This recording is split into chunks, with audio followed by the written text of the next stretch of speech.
आज प्रभाग क्रमांक 22 येथे भारतीय जनता पक्षाचे अधिकृत चारही उमेदवार मी स्वतः आणि माझे सहकारी नगरसेवक नागेशांना गायकवाड यांच्या सौभाग्य होती अंबिकाताई नागेशांना गायकवाड, त्याच पद्धतीने युवा सहकारी शिवराज गायकवाड यांच्या सौभाग्य होती चैत्रालीताई शिवराज गायकवाड, त्याच पद्धतीनं दत्तात्रय नडगिरी असे आम्ही चारही उमेदवार आज गैरीपीरनगर, सनतनगर, मंजुनाथ नगर या परिसरामध्ये पदयात्रा काढलेली आहे। होम टू होम आम्ही सगळ्या मतदारांना गाठीभेटी घेत आहोत आणि मतदानाचं त्यांना आवाहन करीत आहोत। आज आपण पाहिलं की आत्ताच या ठिकाणी समज मिस्त्री चाचा असतील, अरुणभाई असतील, या ठिकाणी गैरीपीरनगर मधले बिराजदार मावशी असतील आणि या भागातील सर्वच आमचे समाज बांधव असतील, यांचा उत्स्फूर्त असा प्रतिसाद आणि त्यांचा भरभरून असा आशीर्वाद आमच्या भारतीय जनता पार्टीच्या चारही उमेदवारांना मिळत आहे।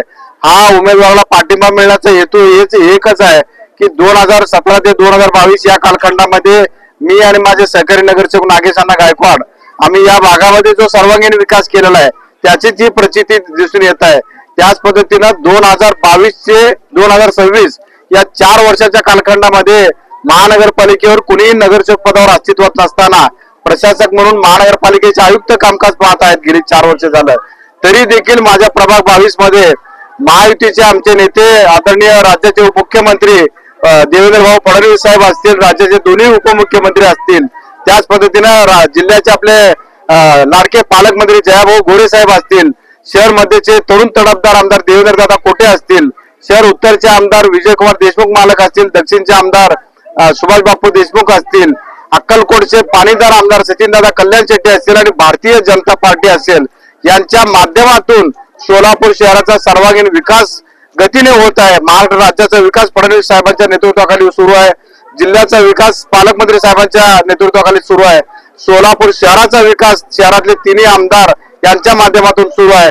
या ठिकाणी माझ्या प्रभाग 22 चा देखील विकास प्रशासक असताना देखील कोट्यावधीचा निधी या शहर मध्येचे आमदार देवेंद्रदादा कोटेच्या माध्यमातून या ठिकाणी उपलब्ध झालं। केवळ रस्ते, पाणी, ड्रेनेज हेच प्रश्न मूलभूत न राहता विविध समाजासाठी देखील आपण सांस्कृतिक भवन बांधण्याचा प्रयत्न केला। या ठिकाणी अल्पसंख्याक समाज बांधव या ठिकाणी मोठ्या प्रमाणात उपस्थित आहे। अल्पसंख्याक समाजाचं देखील भरभरून प्रेम आणि आशीर्वाद आमच्या सोबत मागच्या कालखंडात देखील राहिलाय, आता देखील उत्स्फूर्त असा प्रतिसाद त्यांचा मिळत आहे। कारण का आपण सर्व जातीय धर्म लोकांना समवेत एकत्रितपणे घेऊन जाण्याचा वाटचालाचा उद्देश आपला आहे। या ठिकाणी माझ्या प्रभाग 22 मध्ये आवर्जून अल्पसंख्याक समाज बांधवांसाठी जो जन्नतुल फिरदौस कब्रस्तान आहे त्या कब्रस्तानच्या विकासासाठी जवळपास 1 कोटी रुपयाचा निधी आपण दिलेला आहे आणि त्याचं काम चांगल्या पद्धतीने सुरू आहे। त्याच पद्धतीनं माझ्या त्या जन्नतुल फिरदौस कब्रस्तानच्या लगत मोदी हिंदू कब्रस्तान आहे, त्या ठिकाणी देखील जवळपास 2,60,00,000 रुपयाचा निधी देऊन त्या ठिकाणी पण चांगल्या पद्धतीचा विकास झालेला आहे।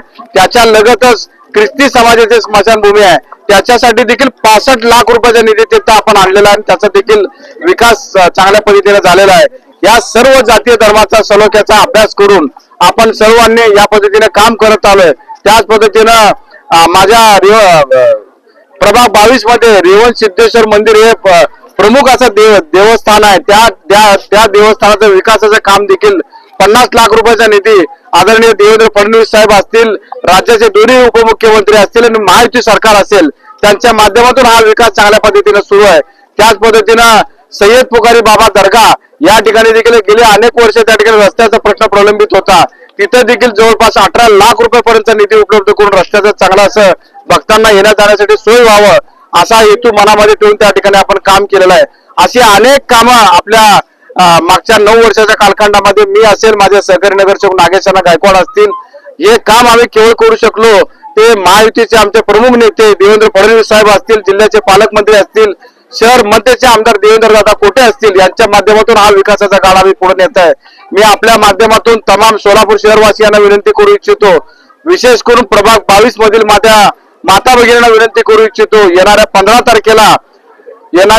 तारखेला आज मतदान आहे। त्याच पद्धतीनं आवर्जून देवेंद्र भाऊ फडणवीस साहेबांनी लाडकी बहीण योजना ही सर्वांना दिलेली आहे। लाडक्या बहिणीचा हप्ता मागच्याच 31 तारखेला सर्वांना माझ्या माता भगिनींना मिळालेला आहे। येणाऱ्या काही दिवसामध्ये देखील पुन्हा एकदा त्यांना त्यांच्या अकाउंटवर पैसे त्यांना मिळणार आहेत लाडकी बहीण योजनेचं।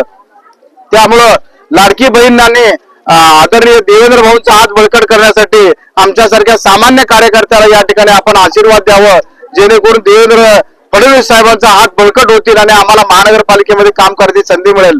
येत्या 15 तारखेला सकाळी 7:30 ते 5:30 वाजेपर्यंत आम्ही भारतीय जनता पार्टीचे चारही उमेदवार, आमचं कमळ हे चिन्ह आहे, कमळ चिन्हावर आम्हाला मतदान करून आपण सर्वांनी पुन्हा एकदा काम करण्याची संधी द्यावं अशी विनंती करतो आणि थांबतो. जय हिंद, जय भारत.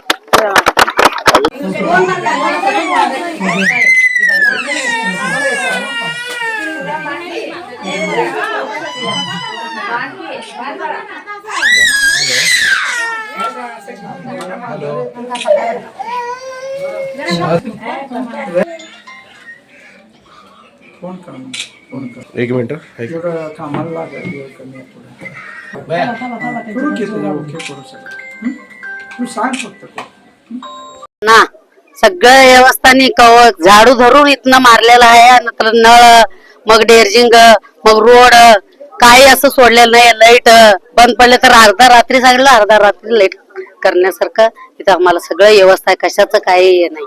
फोन केलं काम नागेशांना आणि किशन गायकवाड.